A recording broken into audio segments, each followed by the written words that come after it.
Oh, hello. There you are. It's David Ledoux again in Patra, Greece. And we had a long, hot summer, and there were fires all around, and my house didn't get burned. So today is a beautiful fall day. It's in the late September. And today, you picked a good day to come because today we're going to do a review of the movie that I'm making. And this is what I'm showing you right now is the poster of the movie. It's the same size as the posters they use when they put them up in the lobby at movie halls. So that's what the title of the movie is A Place Called Heaven, and the little tagline on the bottom, I don't know if you can see that, but it says "Need a lift?" a question mark. So I'm the writer of the movie, so I'm not a very important person as far as the making of the movie goes, because the director and the cast are all more important than me. But anyway, I'm going to go through the movie with you and explain to you what it's all about, A Place Called Heaven. So let's start, and I have music to play for you too that I wrote for the movie. Now the movie starts here, and this is the flight. David Nevins is the main character in the movie, and this is his flight. I hope you can see that, returning from Florida. Oh, that's better. That's his airplane returning from Florida, and it's landing in Toronto, and this is where the movie starts. So, and there's music to go with that, which I will play you at the end of this little review. There's one of our fighter jets going over. Now this here picture is a picture of David Nevins arriving in his hometown after his trip to Florida. And he didn't get much accomplished in Florida, but here he is at the bus terminal in his hometown with his violin in his bag, and he's bought a bouquet of flowers for his parents. And there's the bus, the Ontario Northland bus that he's getting off, and here's a taxi. So that picture turned out pretty good. Now the next one is David's parents' house. And this is their retirement home north of Toronto in a little place called Utopia. Now you can see on the sign it says the Nevins, because that's their last name. And here's the taxi coming in the driveway. And this is a big oak tree that's losing its leaves because it's September is the time of the year, and the year is 2004. So there's a picture of the Nevins. Their name is Connie and Bill Nevins. That's his parents in the movie. And I have the screenplay all written out, so that's all ready to go. And you can see here they get the Toronto Star. That's the little box they put the Toronto Star newspaper in. Now the next picture is David Nevins at the front door of his parents' home, and you can see his parents are outside. That's Bill and Connie, and David has the bouquet of flowers and his violin and whatever else he has with him, and he says, "These are for you, Dad." So he's making a joke out of giving the flowers to his father instead of his mother. So that's a little bit of comedy in the movie. Now we're moving along to the next picture here that we have, and this is in the kitchen the next morning after David arrives home, and this is him at the breakfast table with his mother and father reading the newspaper. And this is the part of the movie where you get to see what the relationship David has, because he's an only child in his early 40s. And he's been away from home a lot, and his parents are beginning to believe that he's just going to end up a drifter all of his life. But David has a lot of plans that he's going to travel somewhere. And so this is the kitchen of the Nevins home, and that's the part where you get to see what's going on between these three people. So, oh, by the way, the main character in the movie is called the protagonist. I learned that when I was studying about how they make movies. Now this is the labor hall where David goes, and he gets a job out of this labor hall, and you see he's ready to go to work. And these are two homeless people sitting outside the labor pool, and in the fall, and he's going to be a flagman. He got a job as a flagman on the road, so he's ready to go to work. And this is the labor hall, and so he has this job and he's going to make himself some money. And this here is a picture of the flowers that David gave his father, and his mother Connie put them up on the window. Don't they look nice? Now, moving along, David decides he's going to go to Israel. So what we have now is this map of his trip to Israel that he makes after he makes his money. And of course his parents think he's a little bit losing his mind by taking this trip to Israel, but he's determined to go there because he wants to see where Jesus was, and he wants to see where all the accounts that he's read about in the Bible take place. So this is the map, and he starts out, you can see the date, 14th of February 2005, and he's gone 3 months till June the 3rd.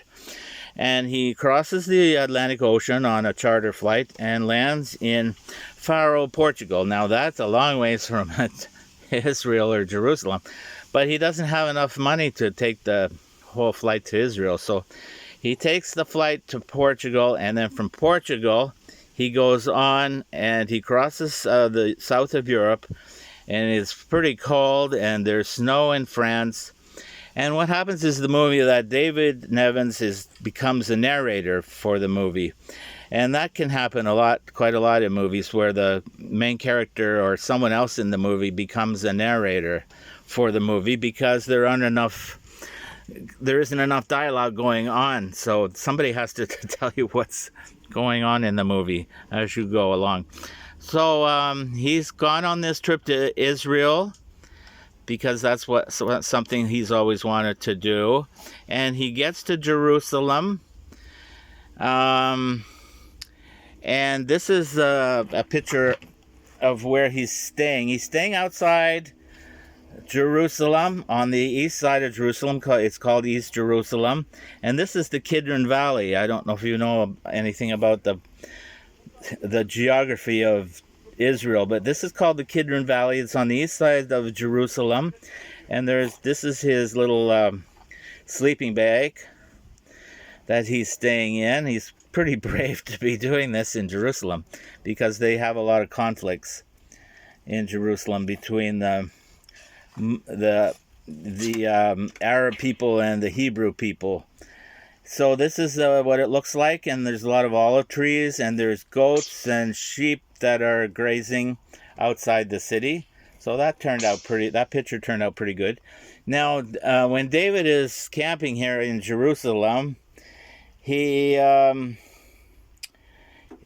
has either a trance or a dream, and he goes back to the days of, I'm going to turn it this way, Jesus Christ.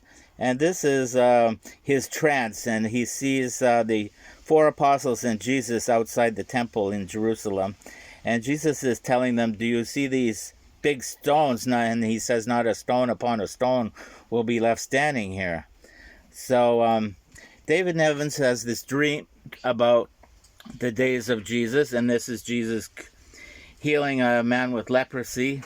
And the Pharisees are here, and they don't like what's going on. And so then after that, we have this picture of Jesus before the Roman governor, and he's getting sentenced to die for no reason. And this is Jesus Christ getting executed. And some people believe it was on a stake, others believe it was on a cross. But either way, he was executed after being declared innocent for 3 times. Now, after this, I want to show you that because David Nevins goes to what is called a memorial occasion when he's in Jerusalem. Now, where is the memorial occasion? Oh, I don't even have that here. Where is it? Well, okay. I don't see the memorial location. It's here somewhere. Oh, here it is over here. Huh. That was a close call. Now here is David Nevins at the memorial in Jerusalem, and you can see there aren't many people here. There's only about 14 or 15 people at the memorial in Jerusalem. But these are the emblems you can see on the table, the wine and the bread. And they talk about why Jesus died and what happened to him and where he went and what it means for our day. And so most people who are Christian know that Jesus died to take our sins away from us so we can have the chance of everlasting life. So that's the picture of the memorial in Jerusalem. Now, after David Nevins is finished with Jerusalem, he goes back to Toronto to see his parents, who are now in failing health already. And this is a picture of David at the hospital, and that's his mother in the hospital bed. And they have quite a long conversation. And his mother explains to him that she always wonders, I don't know if you can see this tagline at the bottom here, but she always wonders if she'll ever see him again when he goes away. But she always does. So it's kind of a happy story. It's not just a sad story. So after this, David sees his father and they get into a big argument. So David goes back to Europe, and what he does in Europe is he builds a house in Greece because he knows he's going to need a place to stay. And this is the house that he builds in Greece. And it's a pretty good representation of the house that I'm standing at right now. This is kind of what it looks like. And you can see the Greek mountains in the background. And there's these kalamia, what they call kalamia in Greek. They're big, tall bamboos all around. So this is the house, and this is a view of the house at nighttime with the moon. And this is one of the songs that go to make up the movie. It's called Erst Mein Sohn. It's in German, the German language. And when David returns to Europe, he passes through Germany this time, and he writes this song called Ist mein Sohn. And it's a genuine song. All the lyrics and the music is inside here. And so in the movie, you'll hear them sing that song when he's in Germany. So, and this is a picture of the orchestra in Germany, and the choir in the background, and the people in the attendance here. And so the last thing that happens in the movie pretty much is that David gets arrested for building this house without any permit in Patra, Greece, and so he has to go to court. And so the police come and take him to the police station and write up a big report. So the next day he goes to court, and this is a picture of him in Paris too, where he's on the street playing his violin. So here's the picture of David Nevins in the courtroom. Where is this picture here? Oh yeah, here it is. It's gonna be hard to get this one. Okay, I'm gonna take it down and show it to you. No, I can't do that either. Well, anyway, there's the judge. You can see the judge, and this is called the Justice Department, and that's David Nevins, and that's the prosecutor telling him that he can't. But anyway, they decide finally that he isn't guilty of anything, so they let him go, and he's allowed to keep his house. And this is the song at the end of the movie, "You Can Fly." And it's a pretty nice song. You can see all the lyrics and everything are with it. And this is another version of the same picture. When you're doing these drawings, you make sometimes... Oh, and this is Jesus Christ's ascension to heaven. That's not in the movie, but I did that one too. So you do several versions of your painting or your picture. That's what I found out happens. And this one little one here is David Nevins and his aunt and his cousin at the gravesite of his parents, because they both die after a time, and he returns near the end of the movie to say farewell to his parents. And his father has bought him suede jacket, this suede jacket that he's wearing. His father bought him that with the leather fringes, and that's the last thing that his father did, is buy him that jacket. And there was a note in the pocket that says, "It's not brown, it's Indian red, Bill Nevins." And so that's kind of an emotional part of the movie. And this is David Nevins. I know it doesn't look like David Nevins, but that's who it's intended to look like. And he's playing his violin somewhere, because that's how he makes his way across Europe, is by playing violin. So, okay, we're going to hear the music that goes to the movie at the beginning, because this little recorder here doesn't have much memory. So I'm going to play you the music, and I hope you see the movie. And after this movie, if it turns out, I'm making two other ones after that. One called The Jesus Man, and the other one called Nova. So I got a lot of work to do ahead of me. And so I hope you have a nice fall. And until I see you the next time, it's time out for now. Here's the score for the beginning of the movie, A Place Called Heaven.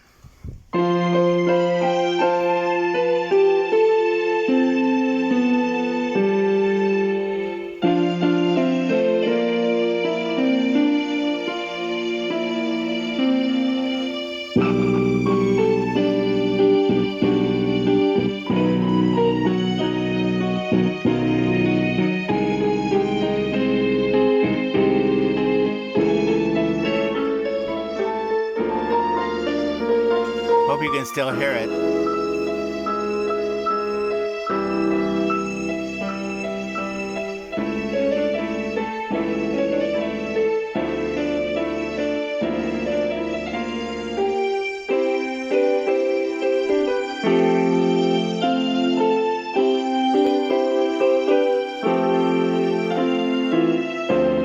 That's a nice picture.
Ba ba ba ba ba.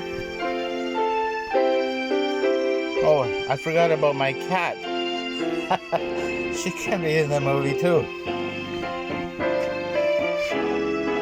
I don't know who that is. It's not David Nevins. We'll find out someday.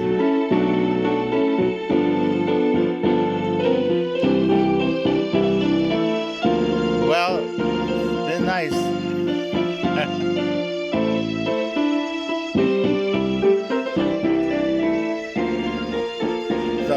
round trip. 2,000, oh no, not 12,000 miles. I don't know, it says 11,576 miles. Toronto to Jerusalem and return. In 3 months.